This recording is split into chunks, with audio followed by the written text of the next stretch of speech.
Olá, queridos e queridas, eu sou a Adna e estamos aqui novamente depois de 3 episódios sobre séries que viciam.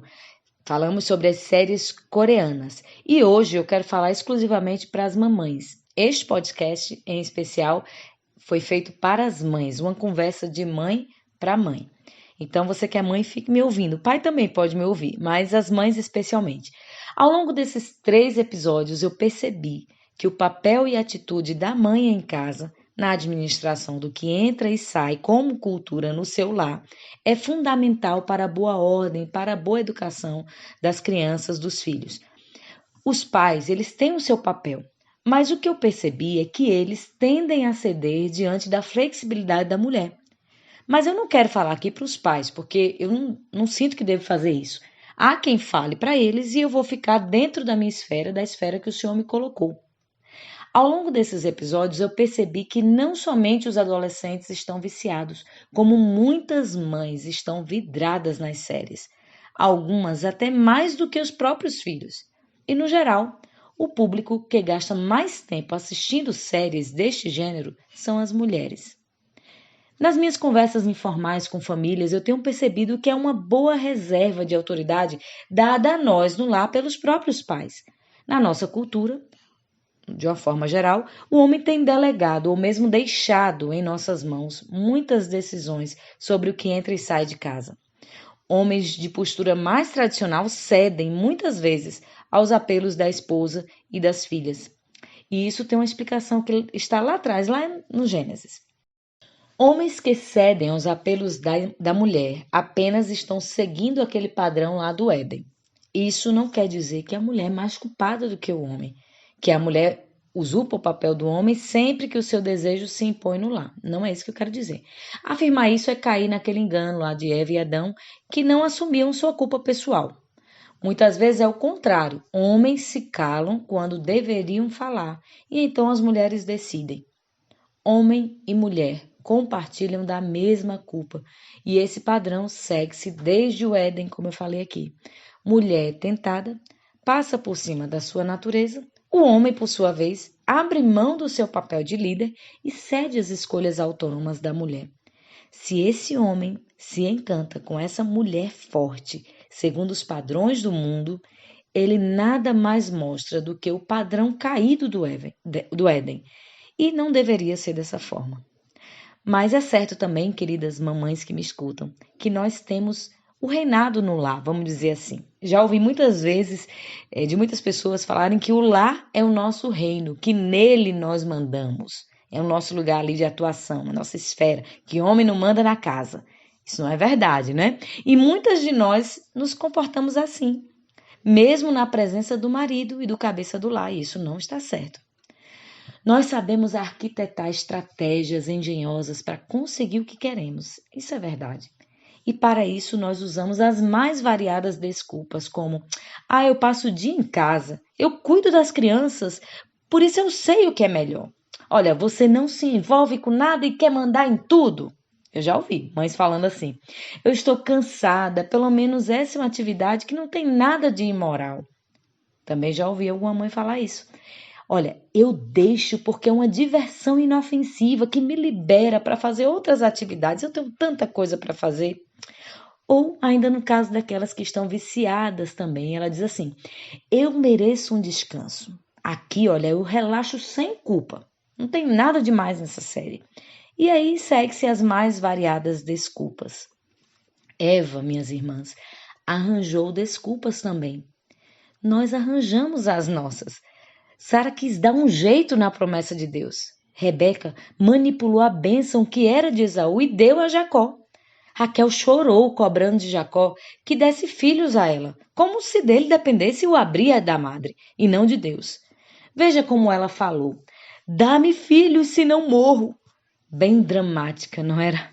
Pois é, poderia passar mais tempo aqui falando da mulher de Potifar, de Mical, de Jezabel, de Atalia, de Zera e de tantas outras da história que persuadiram reis, que desviaram decisões importantes para atender seus caprichos e até aconselharam mal outras mulheres mais novas.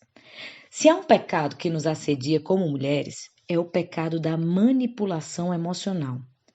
Sabemos planejar muito bem os nossos interesses para que tudo saia conforme desejamos. E ainda damos um toque de bondade. Queremos ouvir: "Ah, veja como ela é boazinha", quando na verdade estamos sendo boas para nós mesmas. Experimente contrariar uma mulher manipuladora e você verá para onde vai a generosidade dela. Aí está o desafio para nós, mulheres e mães de garotas, especialmente. Precisamos esquadrinhar os nossos corações dia a dia, colocar à prova cada intenção, para com sinceridade podermos agir. Tudo o que parte de um coração cheio de orgulho e avareza, por fim, se mostrará fracassado e doentio, tal como é o pecado. E nossas filhas possuem esta mesma natureza caída de Eva. Nas questões que envolvem permitir que nossos filhos consumam determinadas produções, precisamos ter o discernimento para buscar a vontade de Deus quanto àquela programação. Precisamos cuidadosamente separar nossas emoções e afeição daquilo que é a verdade. Como mulheres, devemos expressar a verdadeira imagem de Deus impressa em cada uma de nós.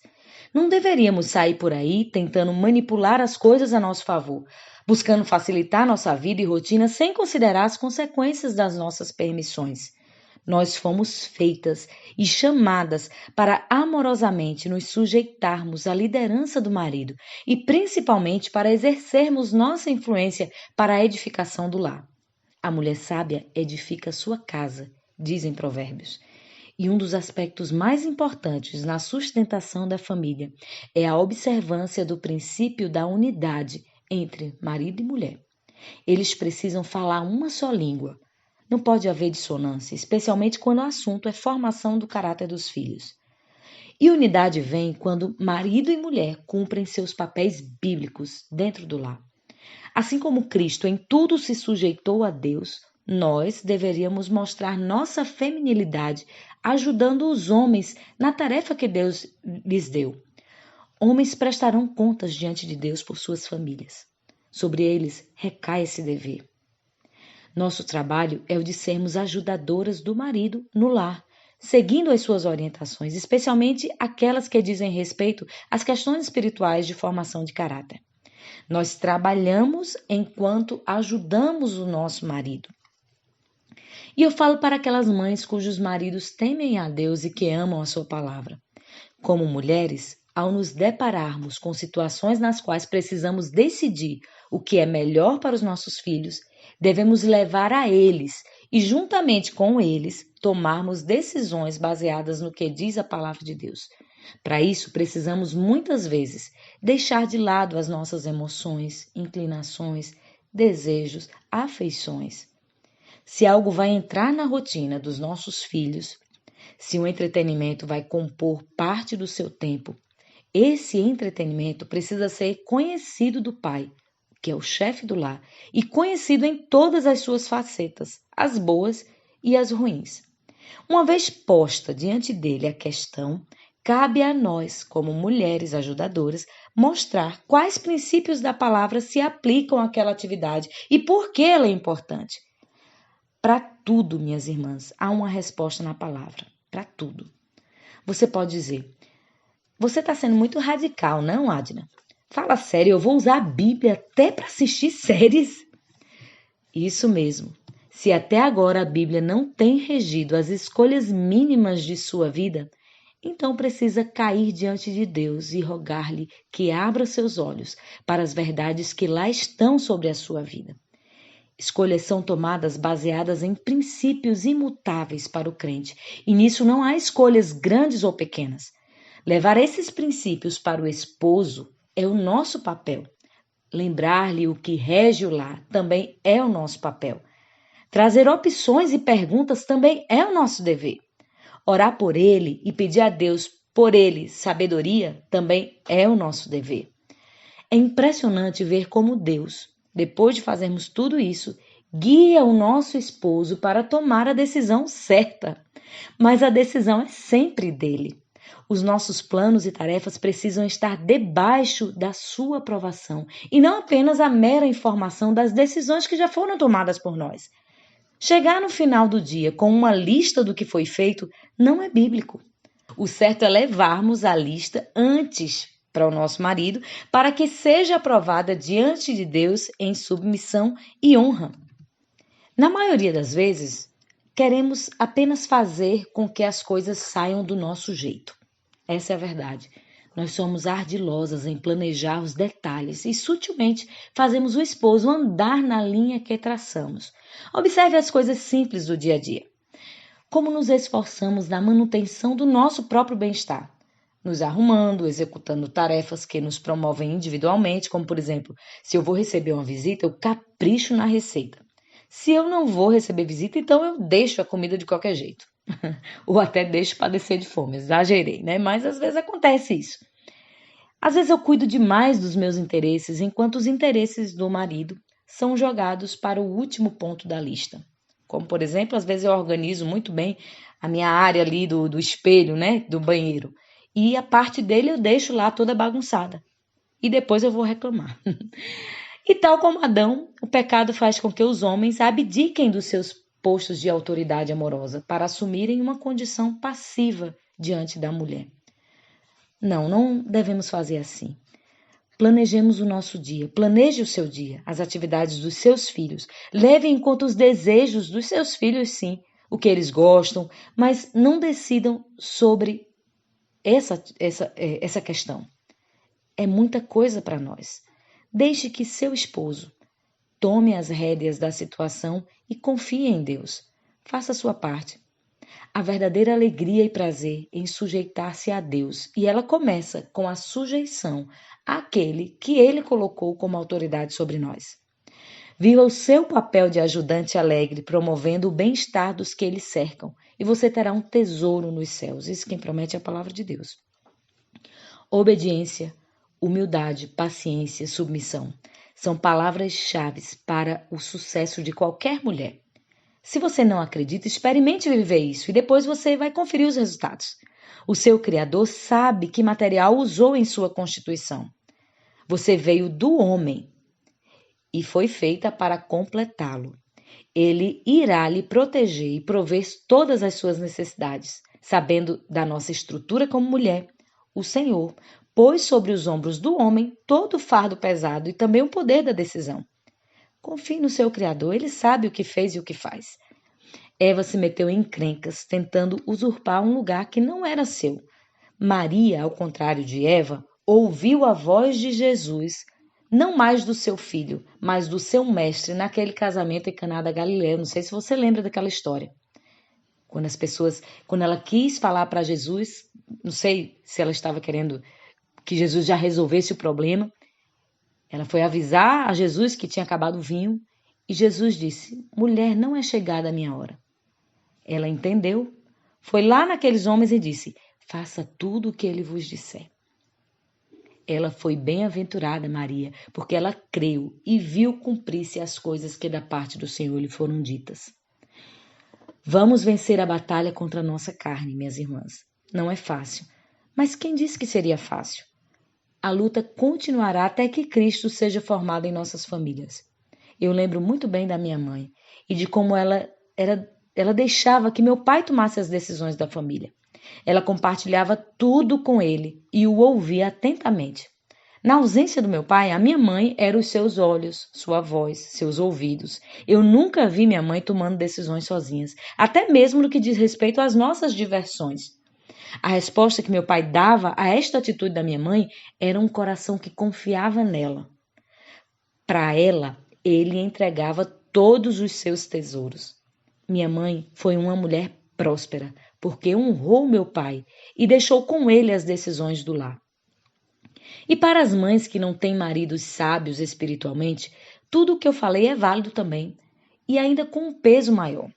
Cabe a você ajudar o seu marido a ser melhor cabeça do lar. Dê a ele ferramentas para que ele cresça em sabedoria. Leia livros com ele. Coloque mensagens importantes sobre o tema em questão para ele ouvir.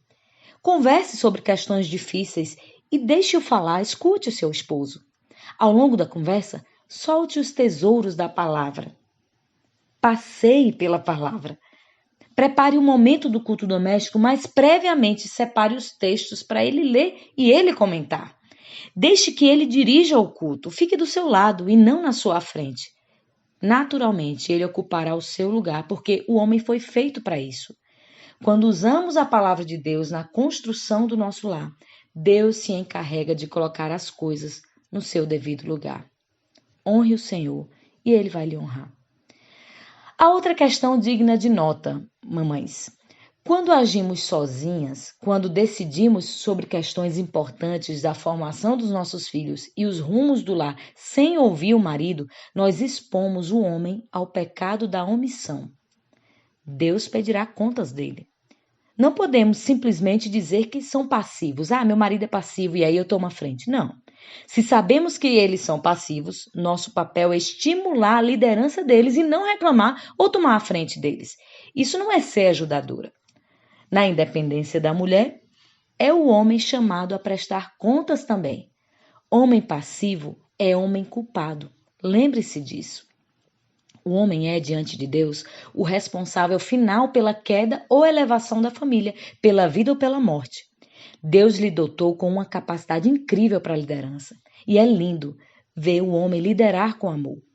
Não precisamos repetir a confusão causada lá no Jardim do Éden para sempre. Jesus veio para colocar as coisas no seu devido lugar. Ele é o exemplo de líder que todos os homens devem seguir. Ele não mata, mas também ele não alivia. Ele não é estúpido nas suas palavras, ele não é grosseiro, mas também ele não é frouxo. Ele não é irredutível, mas também não é manipulável. Mulheres, como estamos apresentando Jesus? Quando decidimos as coisas por nossa própria conta, na verdade, isso é apenas um convite para que o esposo peque. É uma tentação à sua liderança. Já pensou por esse lado? A responsabilidade primária é do marido, então devemos estimular isso. Quanto conforto e segurança há nisso, minhas irmãs? Toda mulher que realmente tem o privilégio de estar sob a autoridade de um homem responsável desfruta de uma paz perene e pode compartilhar do espírito tranquilo que havia na submissa Sara. Não permita que o silêncio de Adão ecoe na sua família. Ser submissa é uma questão de honra para nós diante dessa confusão que a insubmissão trouxe ao mundo. Ouça seu marido nas questões educacionais da sua família.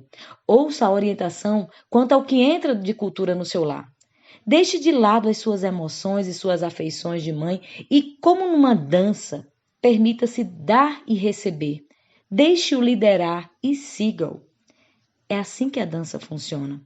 Quando há insistência na liderança de ambos, então não há dança. É o prazer da mulher em se submeter à liderança masculina que dá liberdade ao homem. É a disposição do homem de assumir a liderança que dá liberdade à mulher. A aceitação de suas respectivas posições os libera e os enche de alegria, disse a querida Elizabeth Elliot. A entrega diária deixa de ser um sacrifício e torna-se uma alegria, porque passamos a viver exatamente a realidade espiritual do amor perfeito. Cristo na cruz, entregando-se por sua amada. Ele conheceu a alegria que lhe estava proposta quando suportou a cruz, e nós sentimos muita alegria nessa entrega mútua. Esse podcast é um interlúdio no meio da temporada sobre séries que viciam. Eu senti que deveria conversar sobre isso com você, mamãe. Não adianta falarmos sobre a autoridade dos pais se não há amor e respeito entre o casal. Os esforços serão em vão se houver dissonância.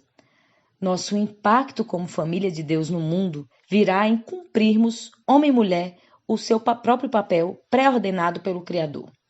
Na submissão feminina, esconde-se a autoridade amorosa masculina. Na liderança do homem, a segurança e consolo da mulher e dos filhos e da família. Pense nisso. Eu sou Adna Barbosa e escrevo para o site femininaMulher.com.br.